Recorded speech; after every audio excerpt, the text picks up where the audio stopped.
ملک سبا کو اسلام کی دعوت۔ حضرت سلیمان علیہ السلام کے زمانے میں قوم سبا پر بلقیس نامی عورت حکومت کرتی تھی۔ وہ اور اس کی قوم کفر و شرک اور ستارہ پرستی میں مبتلا تھی۔ سورج کو اپنا سب سے بڑا دیوتا سمجھتی تھی۔ قرآن کریم میں ہے کہ حضرت سلیمان علیہ السلام کو اس صورتحال کی اطلاع ہدہد پرندے نے دی۔ حضرت سلیمان علیہ السلام نے ہدہد کے ذریعے ایک خط ملکہ کے پاس بھیجا جس میں اس کو اور اس کی قوم کو اسلام قبول کرنے کی دعوت دی گئی تھی۔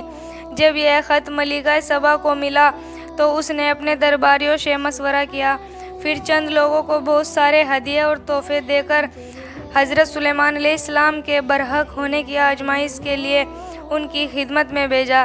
جب بلقیس کے لوگ تحفے اور ہدیے لے کر پہنچے اور حضرت سلیمان علیہ السلام کی خدمت میں پیش کیا تو آپ علیہ السلام نے واپس کر دیا۔ جب یہ لوگ واپس ہو گئے تو ملکہ کو اس کی اطلاع دیتے ہوئے کہا، حضرت سلیمان علیہ السلام کی حکومت صرف انسانوں پر نہیں بلکہ جنات اور پرندوں پر بھی ہے۔ ٹہنی کا تلوار بن جانا۔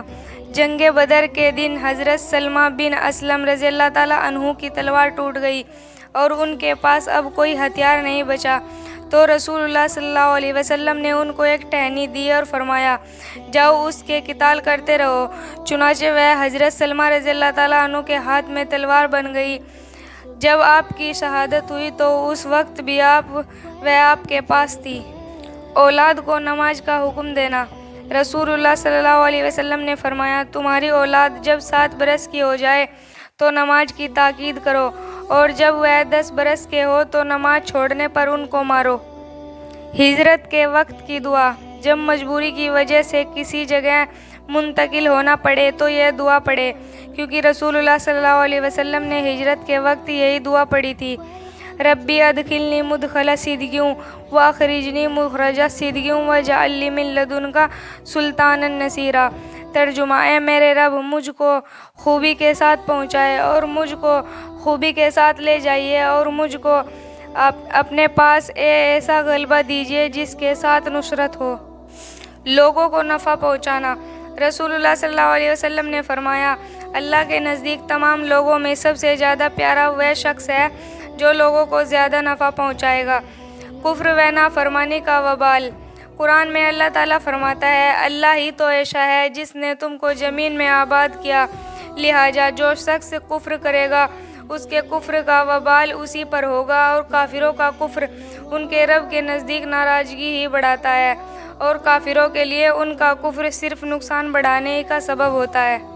دنیا چاہنے والوں کے لیے نقصان۔ قرآن میں اللہ تعالیٰ فرماتا ہے، جو شخص آخرت کی کھیتی کا طالب ہو ہم اس کی کھیتی میں ترقی دیں گے، اور جو دنیا کی کھیتی کا طالب ہو کہ ساری کوشش اسی پر خرچ کر دے تو ہم اس کو دنیا میں سے کچھ دے دیں گے، اور ایسے شخص کا آخرت میں کوئی حصہ نہیں۔ زنجیر کی لمبائی۔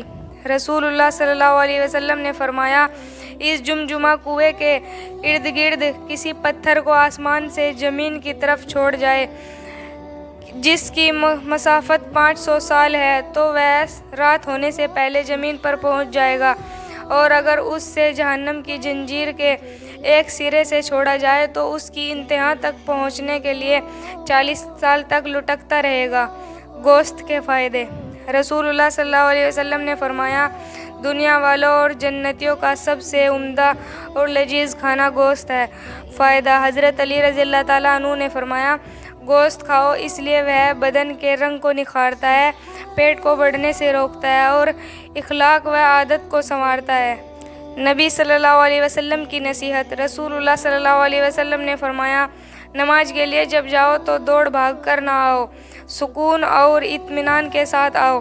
بھائیو بہنوں، ہمارے چینل کو زیادہ سے زیادہ سبسکرائب کریں اور ویڈیو کو لائک کریں، شیئر کریں۔